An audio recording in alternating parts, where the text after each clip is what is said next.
Nessa noite de ceia, eu peço que você abra comigo a palavra de Deus, lá no livro de Joel, capítulo 3, versículo 10.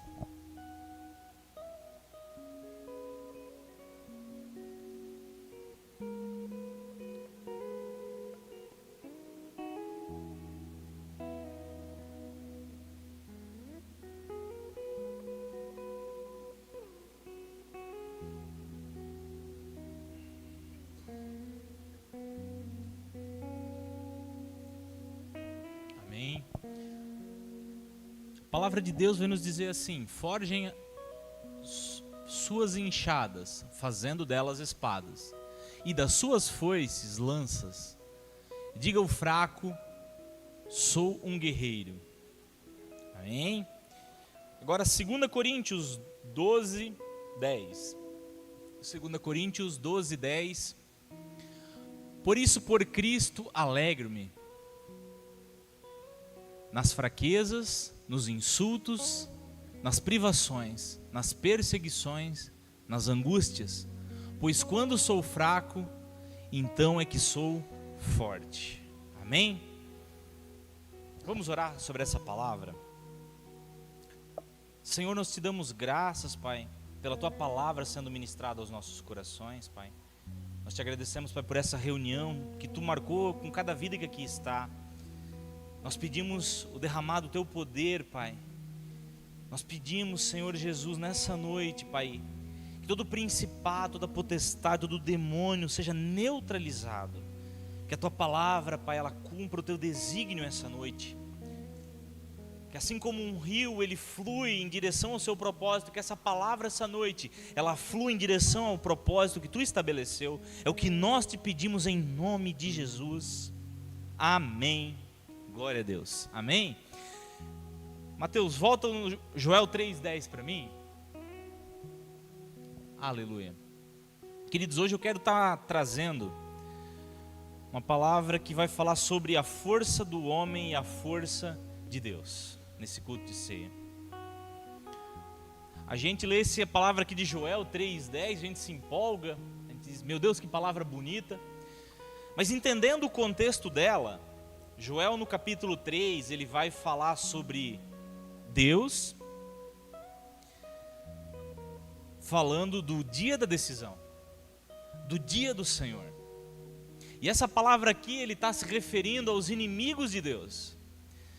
Ele está dizendo, olha,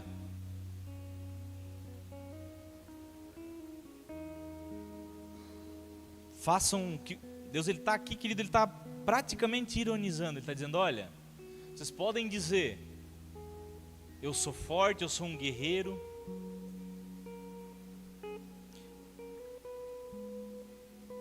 mas quem pode contra Deus? Sabe, Deus, ele tá, sabe aquela pessoa que ela se garante, né? E ela olha para o outro contando vantagem, ela diz, pode rir à vontade. É mais ou menos assim que Deus está falando para os seus inimigos. Ele está dizendo, olha, vocês confiam no braço de vocês?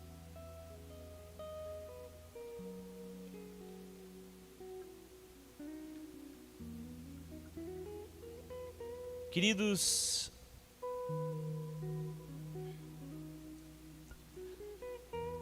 a Bíblia vai nos falar sobre a importância de a gente estar no mesmo lado de Deus. Uma coisa terrível é um dia a gente se pegar trabalhando contra a vontade de Deus. Isso facilmente pode acontecer.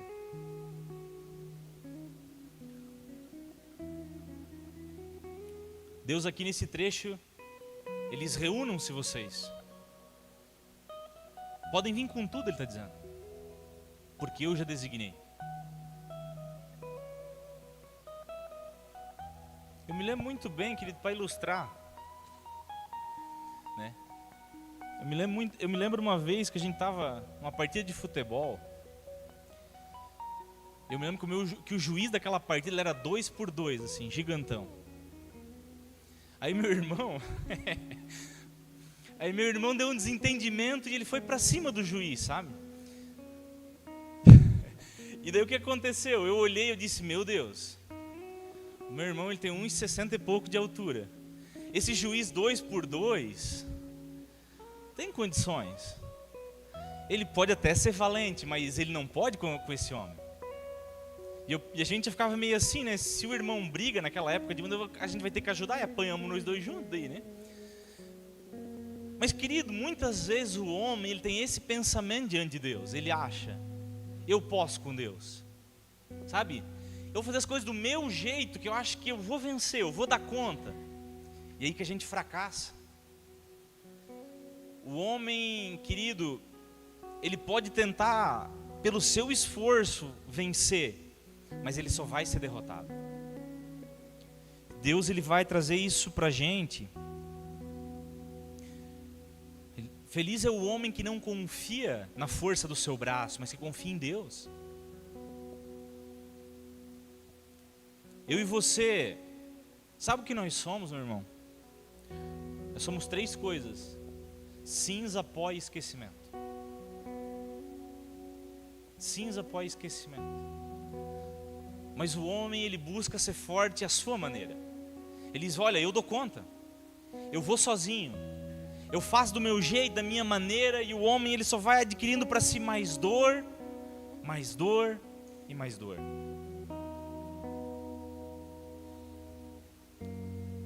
Deus, ele está dizendo, ele diz aqui em Joel, no capítulo 3, está dizendo, olha, o homem na sua fraqueza, ele pode até dizer, eu sou forte, eu sou um guerreiro, mas pela sua própria força, ele só vai cair, ele só vai perder, ele só vai desanimar. Talvez você, meu irmão, você está aqui essa noite, você está cansado de tentar no seu braço, na sua força, na sua maneira, e cada vez se complicando mais, cada vez adquirindo mais dor para cima de você. E o Senhor, ele fala para ti essa noite, querido, lança no Senhor a tua vida, lança aos pés de Deus a tua existência, os teus caminhos, e você vai descansar. Para isso nós temos no livro de Atos, capítulo 9, versículo 5, esse homem que escreveu 2 Coríntios, ele vai escrever isso aqui, ele vai ter um relato sobre a vida dele, vai dizer, Saulo perguntou, quem és tu, Senhor? E ele respondeu, eu sou Jesus a quem tu persegue. Amém? É isso aí. Queridos, então, aqui Jesus, ele vai usar aqui nós temos a vida de Saulo. Saulo era um homem que ele achava que ele estava trabalhando para Deus, mas ele se pegou lutando contra Deus. Ele achava que ele estava seguindo a lei e ele estava fazendo algo que Deus se agradava, mas no fim, nós percebemos que ele estava desagradando a Deus, ele estava perseguindo a igreja de Cristo. Jesus, ele vai dizer, Saulo, dura coisa para ti é recalcitrar contra os aguilhões. O que era um aguilhão? Era uma ponta de ferro que se colocava para evitar que o animal desse coice. Ele daria um coice numa ponta de ferro. E por mais teimoso que o animal fosse, mais ele ia se ferir. É aquela metáfora, né, que a gente sempre usava. É igual dar soco em ponta de faca. A faca vai vencer. Nós não temos poder de vencer. E muitas vezes, querido, a gente se encontra nessa situação. A gente querendo fazer as coisas do nosso jeito, da nossa maneira, da nossa força, a gente só vai se frustrando. A gente é teimoso, não, agora eu vou botar mais força. Mas contra aquele aguilhão, quanto mais força você coloca, mais ferido você fica. E mais teimoso o animal fica, não, até uma hora ele vai se render, porque ele vai ver que ele não vai poder, com a sua própria força. Lutar contra a vontade de Deus, meu querido, é uma autossabotagem. Lutar contra a vontade de Deus, querido, é a coisa mais triste. A gente vê pessoas, querido, dentro da igreja, que sabem a vontade de Deus, mas andam num caminho diferente, porque eles acham que eles vão vencer a Deus. Querido, deixa eu te contar algo, você não vai. Você vai se frustrar, você vai andar em caminhos tortuosos, você vai, no fim, colher muita dor. Deus, ele estabeleceu sobre nós uma vontade soberana para que eu e você, a gente ande bem nessa terra.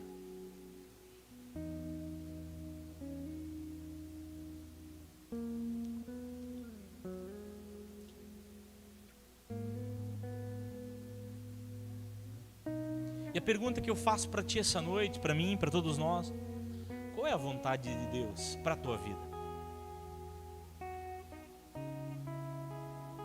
Porque quando eu e você nós sabemos qual a vontade de Deus, querido, nós andamos nela, o que a gente faz? A gente descansa.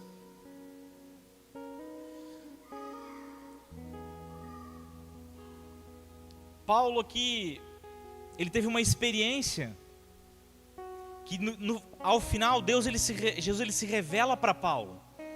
E Paulo ele começa a andar exatamente no centro da vontade de Deus. Ele começa a fazer e andar na vontade de Deus. E lá voltando no trecho, 2 Coríntios 12. Pode o 9 também, Mateus.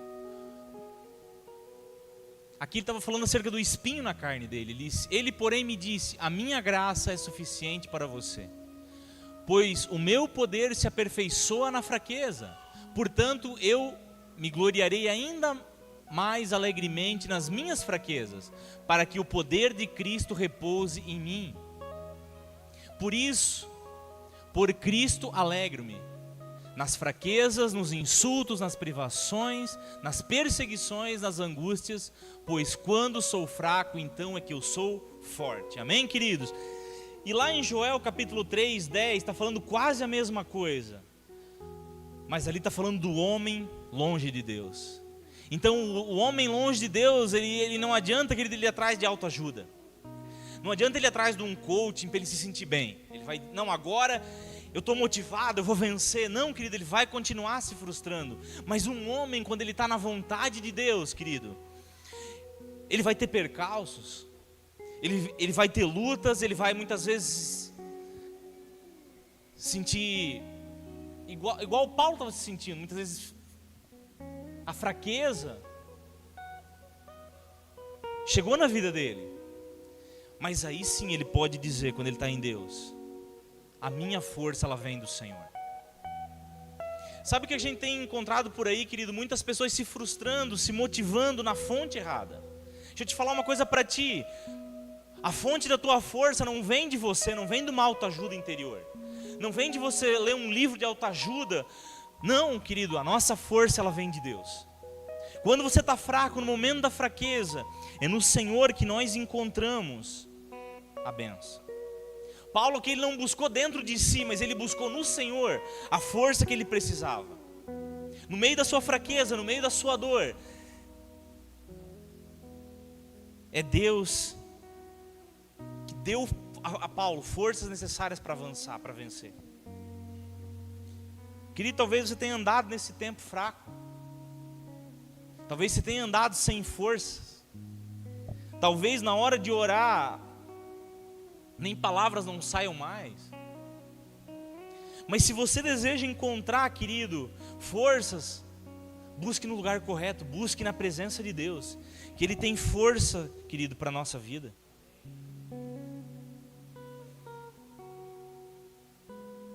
O espinho, muitas vezes ele vem na nossa vida, mas até o espinho tem propósito.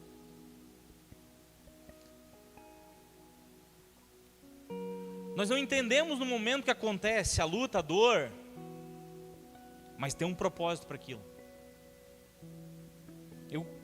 Quando eu tinha 18 anos de idade, meu irmão, eu depois de vir numa balada ali, umas 3, 4 da manhã, eu dormi, acordei quase outro dia no meio-dia. Aí eu fui para frente do computador. E de lá eu acordei no hospital. Naquele dia, querido, eu sofri uma primeira crise convulsiva. E depois foram anos e anos, várias crises convulsivas. Essa convulsão, ela me levou, porque eu acredito que se não tivesse acontecido isso, eu não teria ido para Cristo. Não fosse essa dor, eu estava muito bem, obrigado. Eu estava lá na minha vida. Mas essa dor, ela me aproximou de Cristo. Por isso ela foi uma bênção na minha vida. Eu não sei qual é a dor, querido, que te aproxima de Cristo, mas entenda, ela é uma bênção. E eu vindo para Jesus, eu empolgado, Jesus cura, então eu pensei, agora Ele vai me curar. Querido, continua os episódios, um atrás do outro, uma vez atrás da outra. Eu cheguei a tomar 3 comprimidos por dia e não resolvia. Eu ia no médico, ele dizia, olha, isso aí pode evoluir para uma epilepsia refratária, e não tem jeito, remédio não faz nada. Querido, eu não entendi isso na hora. Eu dizia, Deus, por quê? Tu é um Deus que cura. E tinha outras coisas, querido, que Deus me curava, eu recebia a cura, eu dizia, meu Deus, eu estou sendo curado. Tem coisas que eu orava por pessoas, elas eram curadas, mas eu não era curado. Espinho, querido. Tem certos espinhos que Deus permite na nossa vida, porque Ele conhece nosso coração. Hoje, olhando para o meu passado, há 20 anos atrás, eu penso, se Deus tivesse me curado, de imediato, será que eu teria continuado nos caminhos do Senhor? Será que eu teria seguido firme? Será que eu teria perseguido a minha cura por mais tempo? Será que eu teria convertido com o meu coração completamente? Ou não? Eu não sei, querido, talvez sim, talvez não, Deus é que sabe. Mas hoje uma resposta clara veio no meu coração. Tem certos espinhos que eles permanecem na nossa vida, querido. E nós não precisamos saber por que eles estão ali. Precisamos entender que a vontade de Deus, ela se aperfeiçoa em nossas vidas. E que na nossa fraqueza nós encontramos a força necessária para nos aproximar de Deus. Então, querido, não desperdice o teu espinho. Você está me entendendo? Amém? Toda dor que vem, querido, não desperdice essa dor na tua vida, mas permita que ela te aproxime ainda mais de Cristo. Permita que a enfermidade ela te aproxime de Cristo. Permita que a luta te aproxime de Cristo. Não permita que isso te afaste. Não, pelo contrário, entenda que no espinho muitas vezes está o propósito. Paulo, ele orou no versículo 9. Mateus, pode voltar lá novamente. Versículo 9, no 8 ainda. Pode voltar, Mateus, mais um pouquinho. Aqui, ó, ele diz assim, 3 vezes pediu ao Senhor que a tirasse de mim. Aqui não fala exatamente qual era o espinho de Paulo. Mas ele disse, Paulo, queridos, o apóstolo Paulo, 3 vezes ele pediu ao Senhor. E olha a resposta de Deus, ele diz assim, ele porém me disse, a minha graça é suficiente para você, pois o meu poder se aperfeiçoa na fraqueza, querido, aleluia. Eu sempre entendia errado essa versão, eu entendia, para eu dar um testemunho para a sociedade, eu preciso ser um homem endinheirado, um homem forte, valente, todo mundo vai olhar para mim e dizer, eu quero esse Jesus. Não, querido, não é necessariamente assim. Às vezes a nossa fraqueza dá muito mais testemunho que a gente na nossa força, porque na nossa força nos ensoberbecemos. Às vezes quando a gente troca de carro, a gente não dá testemunho, a gente abre o vidro, bota o braço para fora e diz, ó, eu venci. Eu sou o bom, eu sou o tal. Quando a gente recebe algo de Deus, a gente às vezes se ensoberbece, diz, olha só, eu sou um homem de Deus, aleluia. Às vezes, querido, na nossa fraqueza nós entendemos quem nós somos. Nós entendemos que nós somos cinza, pó e esquecimento. Às vezes é na nossa fraqueza que o poder de Deus se aperfeiçoa. Às vezes, querido, é na dor, na luta e na aflição que Deus ele se revela para nós. Nas minhas experiências em 20 anos, querido, que eu sirvo a Cristo, eu posso dizer para você que eu encontrei Deus muito mais no fundo das provações, no fundo da dor, do que no momento de alegria. Eu não encontrei Deus no júbilo, eu encontrei Deus na tribulação. Como eu já testemunhei para você, quando eu tive um exame que deu um aneurisma, e aneurisma é uma bomba relógio. Naquele momento que eu subia o monte todos os dias, eu colocava a minha cara no pó, e as minhas lágrimas, elas regavam aquele pó. Naquele momento eu tive experiências com Deus que eu nunca mais tive. Então, querido, deixa eu te falar algo, muitas vezes nós damos a resposta errada para os problemas que aparecem. Muitas vezes quando vem o problema, nós nos conformamos. Muitas vezes quando vem a dor, ela não nos aproxima de Deus. Querido, quando a dor vem, aproveita essa dor e se aproxima do teu mestre, se aproxima do teu Senhor. Diz, quando vem a enfermidade, querido, aí é momento de você buscar. Quando vir aquele ponto de interrogação que você não tem uma resposta, aí sim é o momento, meu irmão, de você dobrar o teu joelho e chorar e gemer. Você vai ter experiências como nunca. Agora nós, querido, o problema é que nós vemos uma geração espiritualmente mimada. Se eu peço algo e Deus não me dá, então Deus não me ama. Não, querido, Ele não te dá porque Ele te ama, essa que é a verdade. Porque Deus, Ele sabe todas as coisas. E se você orou e não aconteceu, é porque tem um propósito nisso. Quem é que está me entendendo essa noite? Aleluia. E Deus, Ele quer, querido, que eu e você nós trocamos a performance pela presença. Tem tantas pessoas hoje vivendo de performance, querido. Tem tantas pessoas que dão show, tem tantas pessoas que aparentam algo que elas não são. Você abre hoje a mídia social e todo mundo quer mostrar para a sociedade algo que não é, uma coisa artificial. Querido, glória a Deus que eu e você, nós não temos essa carência. Porque nós temos um Pai que nos ama, que nos conhece. Eu não preciso mais das curtidas que o mundo me dá. Eu não preciso mais dos elogios que pessoas que eu não conheço podem me dar. Eu não preciso de uma performance. Eu preciso da presença dEle, querido. Sabe, a gente vive num tempo que as pessoas elas têm a necessidade de mostrar algo que elas não são.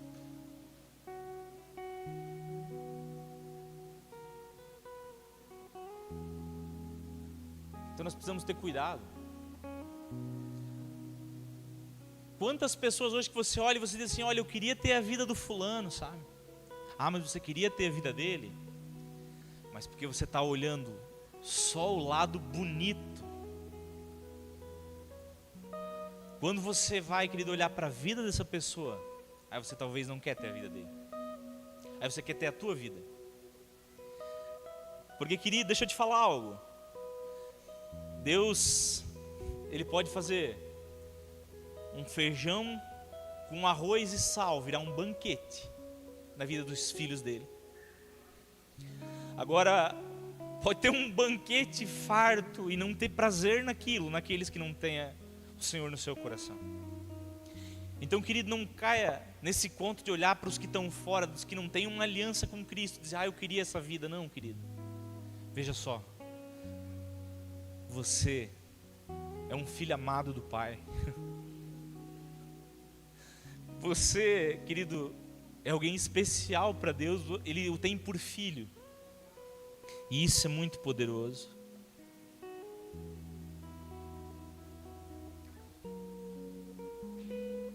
Olha para a vida de Jesus, meu irmão. Jesus, ele é aquele que, ele sendo filho de Deus, ele poderia ter vindo nessa terra, nascido entre os poderosos. Ele poderia ter nascido na família mais poderosa dessa terra. Ele poderia ter nascido num hotel 5 estrelas de luxo. Querido, não. Ele nasceu numa família simples, numa estrevaria. Ele andou com pessoas simples, ele veio com pessoas simples. Ele não demonstrou algo, ele viveu algo em essência. O homem hoje, ele quer demonstrar que ele é forte. Ele não pode mais demonstrar fraqueza. Mas, querido, eu e você nós precisamos entender uma coisa, eu e você nós não somos fortes. Eu não sou. Você não é também. E vem cá, me engana que eu gosto, se você quiser dizer que você é. Nós não somos. O homem, ele pode dizer que ele é forte, ele diz assim, olha, o homem dá uma gripezinha nele, meia boca, bota ele na cama. A mulher, ela está 40 graus, ela ainda está lá, né? Às vezes lavando louça, passando pano na casa, cuidando dos filhos. O homem deu 37,5, ele já está de cama. Não é verdade? Às vezes a gente, como seres humanos, a gente pensa, eu sou forte. Não, a gente não é, querido. A gente não é. Quer ver? Eu tive uma experiência de vida que gerou muito clareza para mim. Eu sempre pensei em acumular muito dinheiro. Eu pensava, olha, para eu ser bem, e mesmo na igreja, e mesmo sendo pastor já, a minha visão de mundo, eu preciso acumular riqueza, para que as pessoas me aceitem, para que elas entendam que eu sou poderoso. Aí, querido, quando eu tinha 29 anos, eu passo por uma experiência que eu andei no vale da sombra da morte. Eu peguei uma infecção, acho que eu já contei esse testemunho várias vezes, mas eu peguei uma infecção hospitalar. Eu fiquei entre a vida e a morte. Passando aquilo, o médico, o Dr. Roberto Cedrez, ele olhou para mim e disse: olha, essa bactéria que tu pegou, ela é altamente letal. Tu se escapou. Escapei não, querido. Deus da minha vida. Mas eu te falar algo que gerou uma clareza na minha vida. Gerou uma clareza sobre a rapidez da nossa vida. Eu até ali eu tinha acumulado tanta coisa, tinha feito projeto de dinheiro, e quando eu estava no fundo daquela cama, eu olhei e comecei a dividir as minhas coisas para Letícia. Eu disse: Letícia, o negócio é o seguinte, a casa que tu tá, a casa que a gente mora, fica para ti, mora nela. A casa de cima, vende ela, investe na obra do Senhor. Naquele momento veio uma clareza no meu coração. Eu disse: tudo é passageiro aqui. Que tentam me matar, querido, que tentam me matar para eu criar uma coisa aqui que vai ficar tudo, querido. Quando a gente vai lá na sepultura, nos meus vizinhos lá perto de casa, lá, querido, o rico, o pobre, o bem-sucedido, o mal-sucedido, o forte, o fraco, eles estão todos no mesmo lugar. Então, se eu tenho uma resposta para a nossa vida nessa terra, querido, é a presença do Senhor. Todos nós vamos para o mesmo lugar. Mas a presença de Deus, querido, essa é para sempre. Jesus, ele falou, ele disse: olha, não acumulem tesouros, porque o tesouro aqui da terra, ele vai se perder. Mas acumulem tesouros na eternidade, porque lá nada pode roubar de vocês, querido. E deixa eu falar algo para ti, igreja. Jesus está voltando. Ele está voltando. Os sinais estão claros da vinda de Cristo. Ele vai voltar a buscar a sua igreja. E naquele momento, querido, deixa eu te falar, em muitos vai gerar a mesma clareza que deu em mim, lá naquela cama de hospital. Mas vai ser tarde demais. Naquele momento vai gerar, ai Deus, eu dei prioridade para as coisas erradas. Deus, eu não dei prioridade para ti. Tudo vai ficar, meu irmão. Lá em Tiago, a Bíblia fala que a vida do homem, ela é como um vapor que vem e logo se desvanece. Já viu um vapor saindo de uma chaleira, querido? Você vê o vapor, ele desvanece. 2 segundos. É assim que Deus, ele enxerga o homem. A gente vem e vai.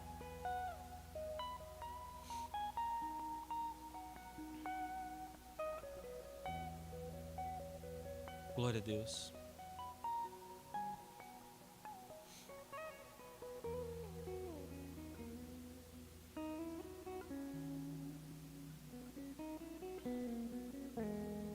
Talvez, querido, até aqui, você, a gente tenha vivido igual esse povo ali de Joel capítulo 3, que Deus, ele conclama, eles, olha, querido, por várias vezes na Bíblia Deus ele zomba, sabia?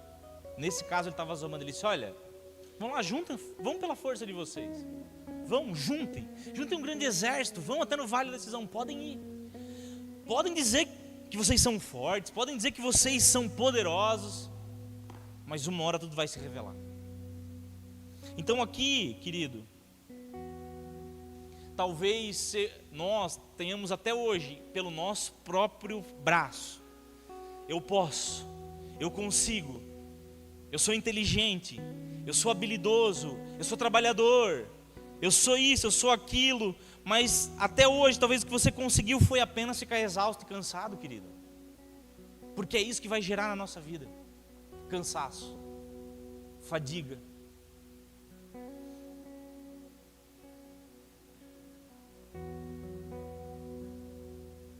Talvez você está dizendo para todo mundo: eu sou forte, mas o que você quer é só chorar. Talvez você está dizendo para todo mundo: eu sou forte, mas você não aguenta mais. Deixa eu te falar, meu irmão, você está colocando a sua força, a tua esperança, no lugar errado. Hoje, querido, Jesus, ele te convida para fazer a oração de Paulo, meu irmão, dizendo: Senhor, é na minha fraqueza que a tua força, ela vem sobre mim. Senhor, eu não sou forte, Deus, eu não sou o cara, eu não sou o bom, eu apenas preciso da tua presença, Deus. É hora, querido, deixar a capa de super-herói cair, entender as nossas fraquezas, entender que só Deus Ele pode tocar. Nessa noite, querido, troca o teu esforço pela graça de Deus, querido. Para de tentar ir pela tua própria força e deixa a força de Deus entrar e muda tudo. Pastor, se eu fizer isso, então vai ser só bênção, só vitória. Aleluia, glória a Deus. Não, querido, olha para a vida de Paulo. Você tem que olhar para a vida de Paulo, talvez, quando ele estava contra Deus, fazendo a vontade do seu próprio braço, humanamente estava muito melhor. Quando ele fez a vontade de Deus, o que ele experimentou? Escassez muitas vezes, ele experimentou privação muitas vezes, ele experimentou cárcere, ele experimentou açoite, ele experimentou insulto, ele experimentou isso tudo por fazer a vontade de Deus. Mas eu quero te perguntar, quem era mais feliz, o Saulo ou o Paulo? Querido Paulo, sem sombra de dúvida, porque ele descansava no Senhor.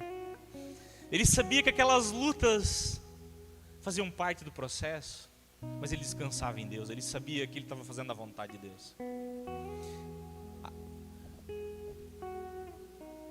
Nós só temos uma opção na nossa vida, querido. A gente faz a vontade de Deus e descansa. E ela não é que ela vai te gerar sucesso segundo o padrão do homem. Ela vai tirar sucesso segundo o padrão de Deus, que é bem diferente. Talvez se eu tivesse continuado seguido, não, eu quero uma carreira vitoriosa para mim, eu quero ganhar dinheiro. Talvez, querido, hoje eu tinha muito mais dinheiro. Talvez eu não vivia. Tem momentos que eu vivo na minha vida em escassez hoje. Mas eu preferi fazer a vontade de Deus, querido, e arcar com as consequências. Mas eu tenho certeza, querido, que no último dia da minha vida vai ter descanso. Eu tenho certeza. Eu vi relatos, querido, de um pastor que a gente conhecia.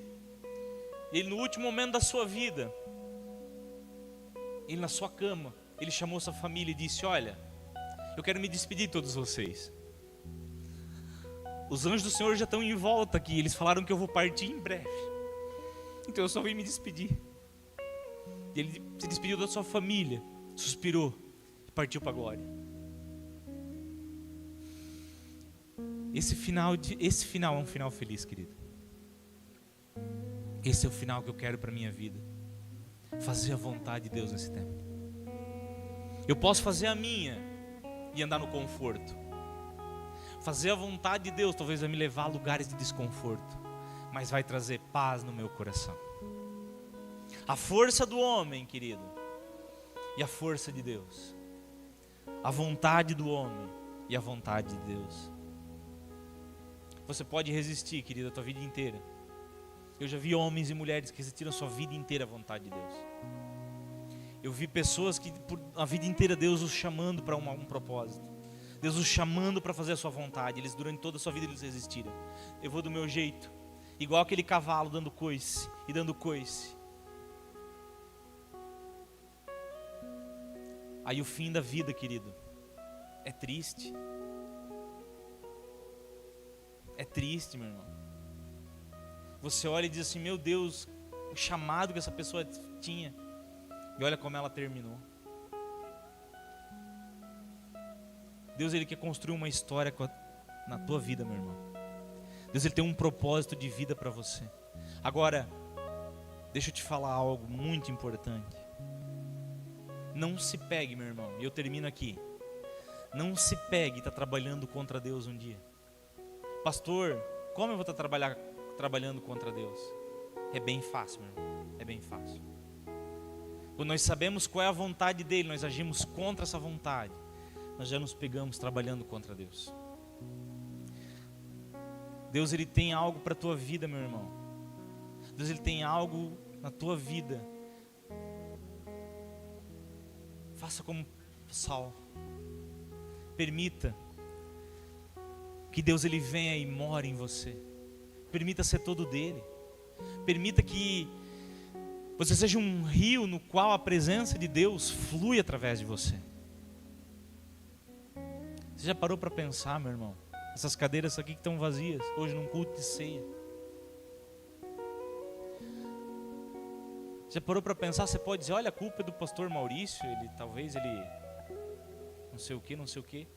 Talvez sim, querido, talvez eu faça a minha meia culpa, mas e será que eu e você, nós temos, cada um de nós, sido instrumento de Deus?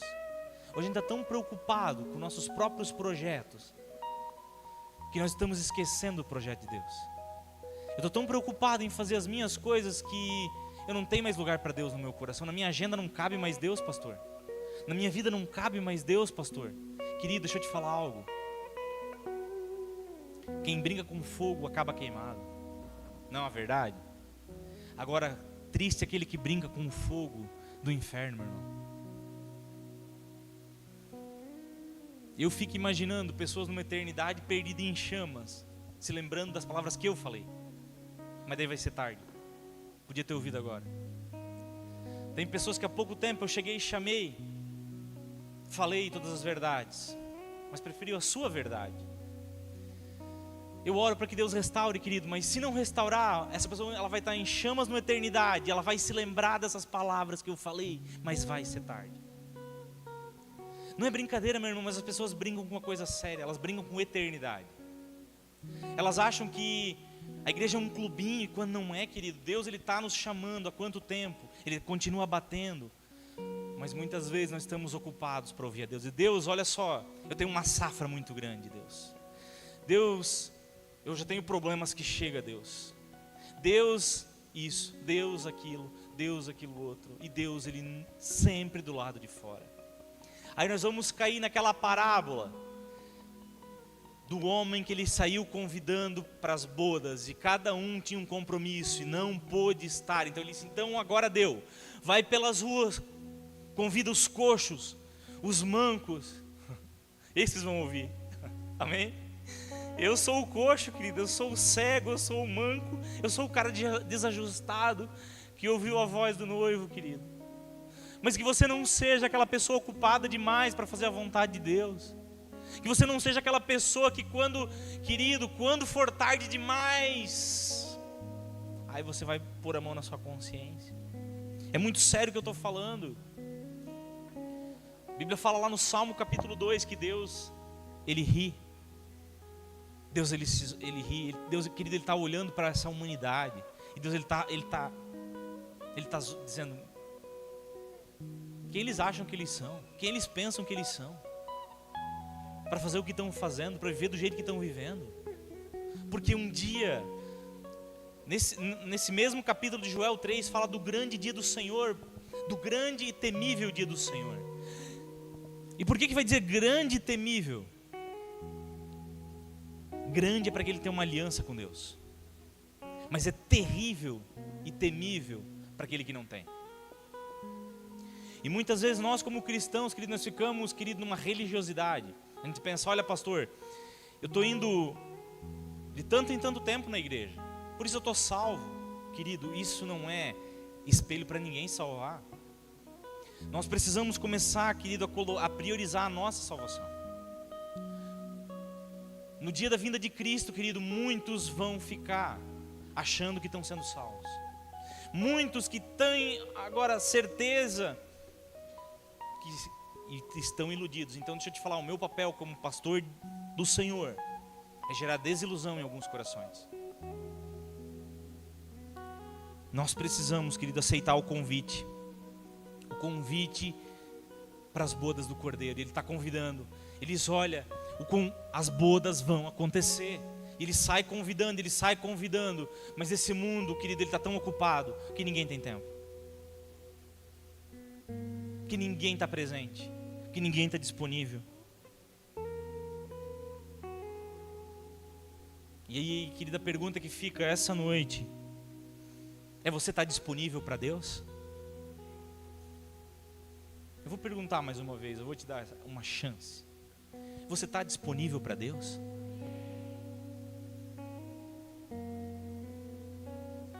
Querido,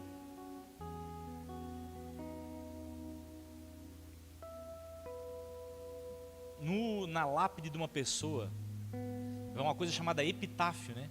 Aqui não se tem muito, mas epitáfio é aquilo que, uma frase que descreve a vida da pessoa, que descreve como ela foi, uma frase que ela queira colocar na lápide de quando ela parte.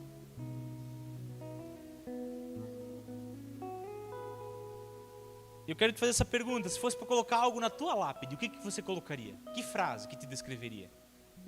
Um homem? Uma mulher? Será que dá para colocar um homem segundo o coração de Deus? Um homem que fez a obra do Senhor? Um bom pai? Um bom marido? Uma boa esposa? Um homem que serviu a Deus? Será que dava para colocar isso sem mentir? Será que na nossa lápide dava para colocar essa frase? Porque, querido, deixa eu te falar, Jesus está voltando a buscar uma igreja, mas Ele não vai buscar por atacado, Ele busca no varejo. Cada homem, cada mulher há de prestar contas perante o Senhor. E nós precisamos estar preparados. A Bíblia fala em Mateus que Jesus diz assim: vão e façam discípulos.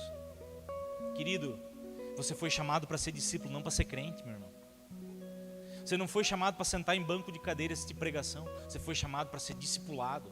Você foi chamado para, assim que você ser liberto, você começar a libertar pessoas. Nós não fomos chamados para estar sentado. Pastor, o meu chamado é banco.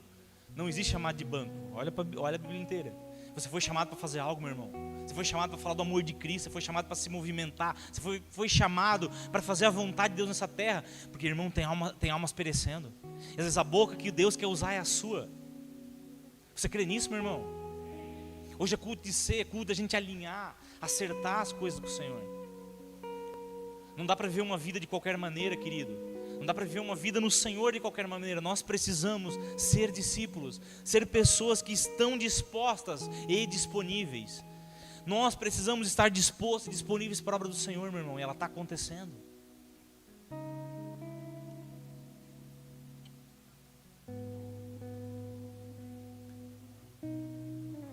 Paulo, em 2 Timóteo, você vai ver um homem que ele batalhou a sua vida inteira fazendo a vontade de Deus.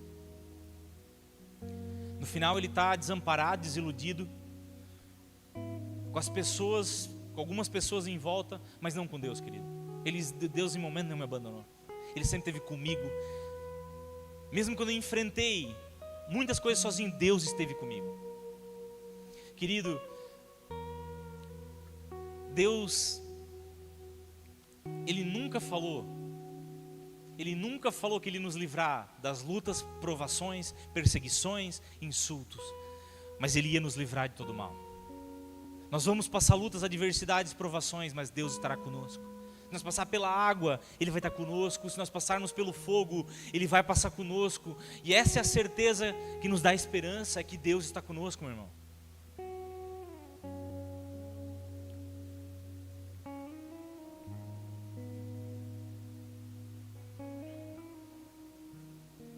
Quero que você se coloque de pé nesse momento. Aleluia.